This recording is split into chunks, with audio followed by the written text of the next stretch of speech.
Bienvenue dans la suite de cet exercice sur les fonctions logarithmes. Dans la première partie, on a posé les bases. Maintenant, on passe à la partie la plus importante. Si tu n'as pas vu la première partie, va la voir avant. Sinon, tu risques de ne pas suivre. Allez-y, on continue. On reprend exactement là où on s'était arrêté. f de x est égal à x moins 1 en facteur de 1 moins x. Donc, soit gamma sa courbe représentative.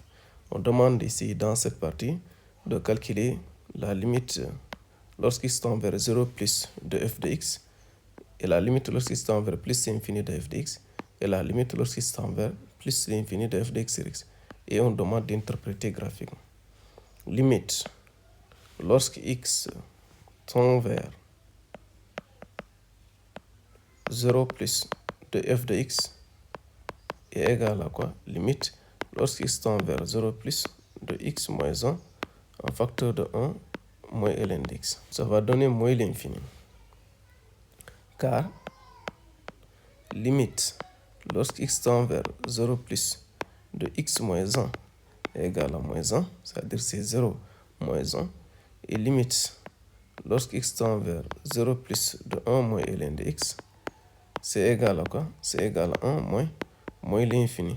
La limite lorsque x tend vers 0 plus de ln de x est égal à moins l'infini. Avec le moins qui est là, ça sera moins l'infini. Donc on aura ici, on aura donc plus l'infini. Moins l'infini, ça fait plus l'infini. Par conséquent, donc, limite lorsque x tend vers 0 plus de f de x sera égal à limite lorsque x tend vers 0 plus de x moins 1 en facteur de 1 moins ln de x. Ça, on a dit le x moins 1, c'est égal à moins 1 en facteur. Ici, on a dit qu'ici, c'est à la limite lorsqu'il tend vers 0 plus de 1 moins ln de x est égal à plus infini. Donc, moins 1 fois plus infini.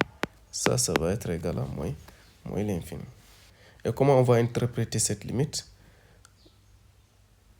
On a calculé limite lorsque x tend vers 0 plus de f de x, on a trouvé l'infini. C'est la limite en x 0 de f de x égale à l'infini.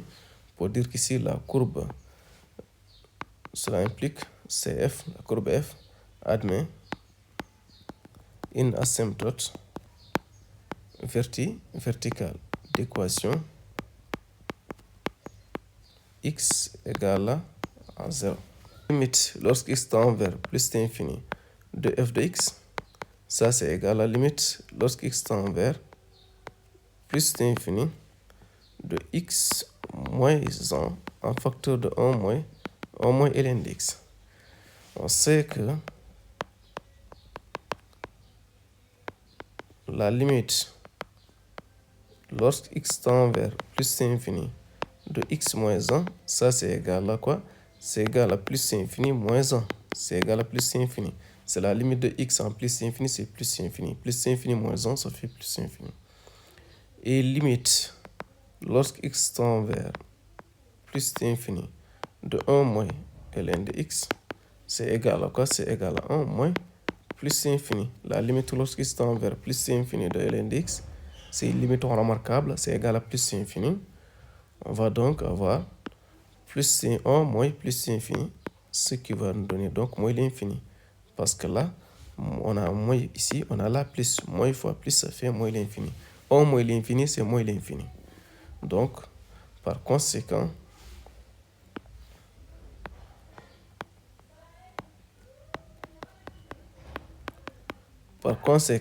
limite lorsque x tend vers plus infini de x moins 1 en facteur de 1 moins ln de x, c'est égal à quoi?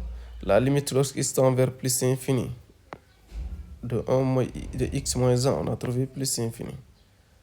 Et là, la limite lorsque x tend vers plus infini de 1 moins ln de x, on a trouvé encore moins l'infini. On va dire donc c'est plus infini fois moins l'infini. D'accord? Donc ça va être égal à moins l'infini. Et pour l'interprétation, ici, on ne peut rien dire. Donc, on va calculer limite lorsque x tend vers plus infini de f de x sur x. Ça, c'est égal à la limite lorsqu'x tend vers plus infini de f de x, c'est x moins 1 en facteur de 1 moins ln de x. Le tout sur x. Et ça, on peut dire que c'est égal à tout simplement limite lorsqu'x tend vers plus infini de x moins 1 sur x fois 1 moins ln de x. Donc après, je casse la barre.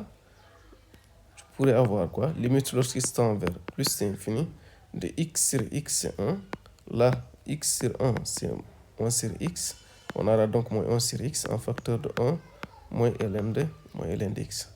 Voilà, donc je calcule. Cette limite en plus d'infini, ça va me donner 0. Voilà, donc j'aurai 1 ici. En plus infini de cette limite, c'est-à-dire limite en plus infini de 1 moins 1 sur x, c'est égal à 1. D'accord, donc j'aurai 1. Je vais mettre donc 1 ici. Et la limite lorsqu'il tend vers plus infini de 1 moins ln de x, c'est égal à moins l'infini. D'accord, on a calculé ça là-bas. Donc là, on aura moins l'infini. Donc c'est 1 fois moins l'infini. Ça va me donner donc moins l'infini. 1 fois moins l'infini égale à moins l'infini. Donc là, on peut conclure. On a calculé la limite en plus infini de f de x. On a trouvé l'infini. J'avais dit qu'on pouvait pas interpréter, on pouvait rien dire dans ce cas. Donc il faut calculer la limite en plus infini de f de x sur x. Il faut étudier les branches infinies. Donc pour cela, on a trouvé l'infini. Comme on a calculé la limite lorsqu'il tend vers l'infini de f de x sur x, on a trouvé l'infini. On peut dire que la courbe CF admet une branche parabolique de direction y égale à de direction au y. D'accord.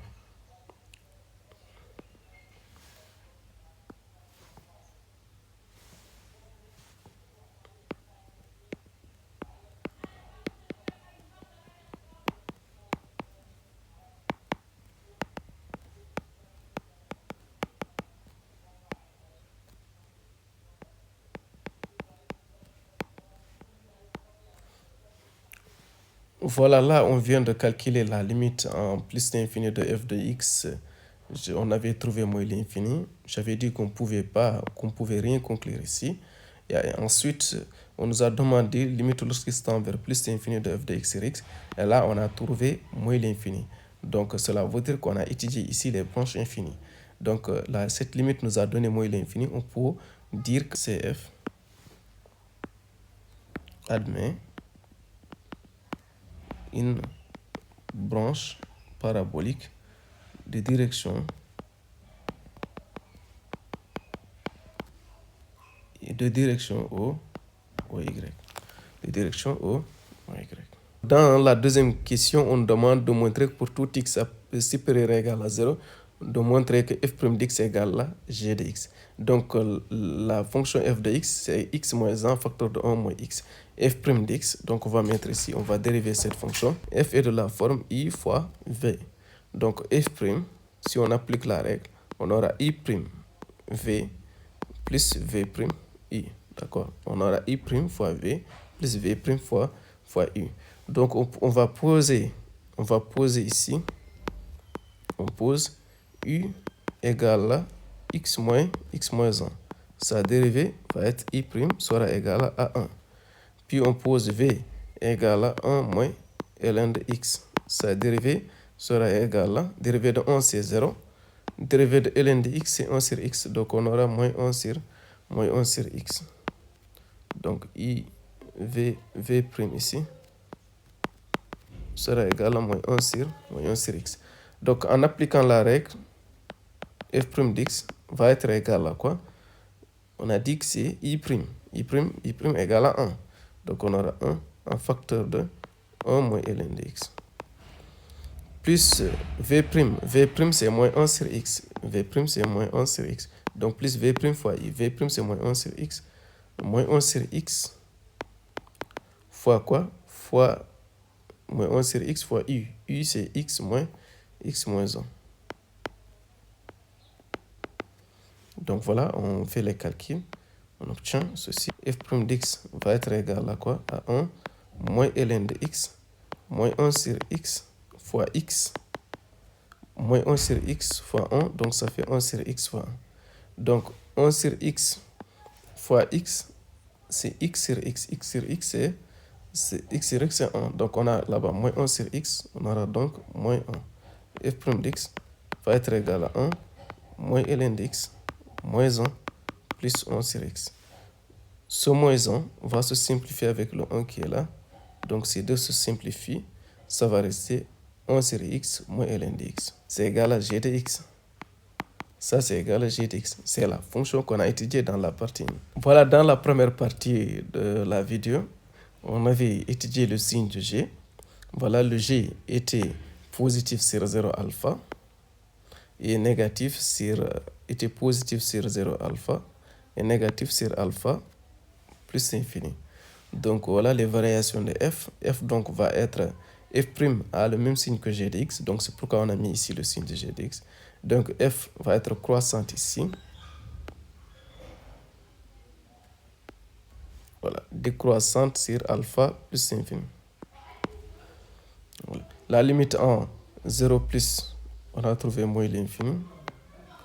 Et là, on va mettre f de alpha. Cette question, 3a, on demande de montrer que f de alpha égale alpha moins 1, le tout au carré sur alpha. Donc, on demande de montrer ceci. Pour cela, qu'est-ce qu'on doit faire? Dans la première partie, on avait montré que g de x égale à 0 admet une solution alpha. On va d'abord calculer, remplacer là-bas, on calcule g de alpha. G de x égale à 0 admet une solution alpha. Cela veut dire que g de alpha égale à 0. G de alpha égale à 0. Si et seulement si g de alpha est égal à 1 sur x moins ln de x. Donc on aura 1 sur alpha moins ln de alpha égale à 0. À partir de là, on va tirer ln de alpha. Ln de alpha sera égal à 1 sur alpha. Ici, l'objectif, c'est d'exprimer ln de alpha en fonction de alpha. Puis on remplace ça dans f de alpha. Donc f de alpha va être égal à quoi?